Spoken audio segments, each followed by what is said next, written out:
Ja sam Iva Brković, direktorica sektora kontrolinga i interne revizije u nacionalnoj zrakoplovnoj kompaniji Croatia Airlines i zadužena sam za poslove planiranja, kontrolinga, prometne statistike i poslove interne revizije. Croatia Airlines je nacionalni zračni prijevoznik koji se bavi prijevozom putnika u redovnom i izvanrednom prometu i prtljage. Imamo oko 1000 zaposlenih, povezujemo nekakvih 20 zemalja, preko 2 milijuna putnika godišnje bude, na nekakvih skoro 28.000 letova. Financijsko planiranje u zrakoplovnoj industriji je vrlo kompleksno zato što zapravo povezuje visoke kapitalne investicije, visoki udio fiksnih troškova i vrlo promjenjive prihode. Također u samom tom cjelokupnom modelu smo imali jako razvijen sustav planskih alokacija prihoda i troškova koji je zapravo jako teško održavati u okruženju Excela. I kao neka zadnja stavka koja je isto bila veoma bitna, način komunikacije između kontrolinga i između planera, koja se u biti odvijala isto dosta statično putem mailova, gdje je bio jedan od većih problema, u biti da znamo koja je to zadnja verzija plana.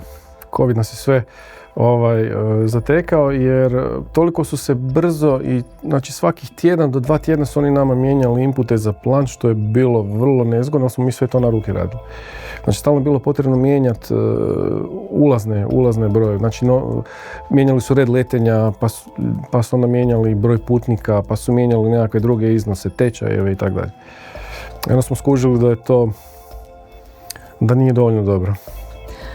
Ali u toj velikoj razini neizvjesnosti desilo nam se to da zapravo nismo još završili s jednom verzijom plana, već smo morali raditi drugu verziju plana, jer pretpostavke su se doslovno mijenjale preko noći i Excel kao okruženje za planski model zapravo nije nas mogao podržati.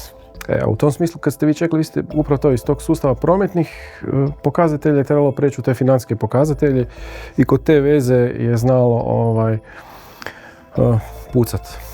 Dakle, postojala je dobra vjerojatnost da se greška prenosila iz godine u godinu. Pa zapravo nam je definitivno važno da možemo brzo reagirati na promjene pretpostavke i to nam je zapravo bio i jedan od razloga zašto smo tražili novu platformu za planiranje. Ništa u biti je trebalo preći na nekakav strukturirani model gdje vi imate one činjenične tablice, dimenzijske tablice, varijable, a to je Farsir.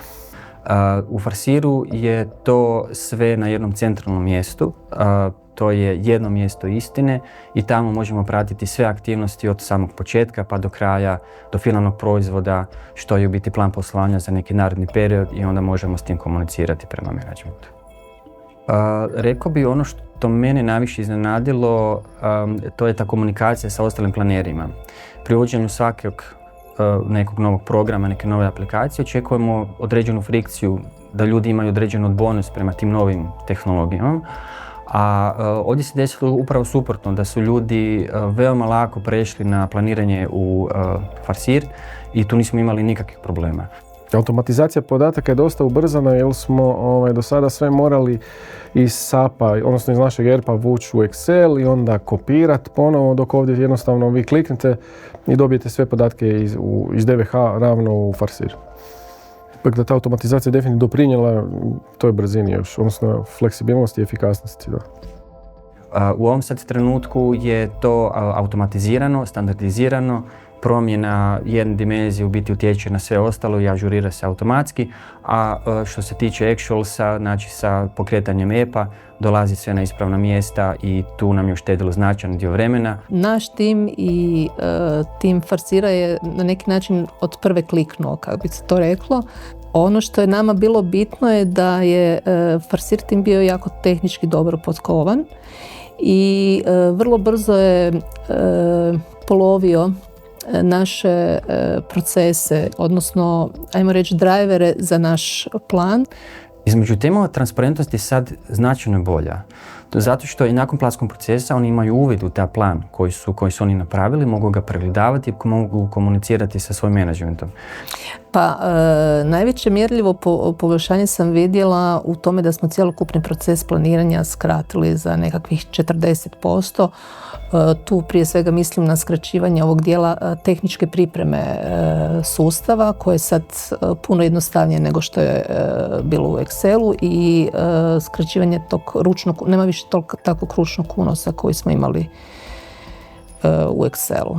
Prvi planski proces jako je teško kvantificirati i mislim da se jako razlikuje u tim koracima samog plana.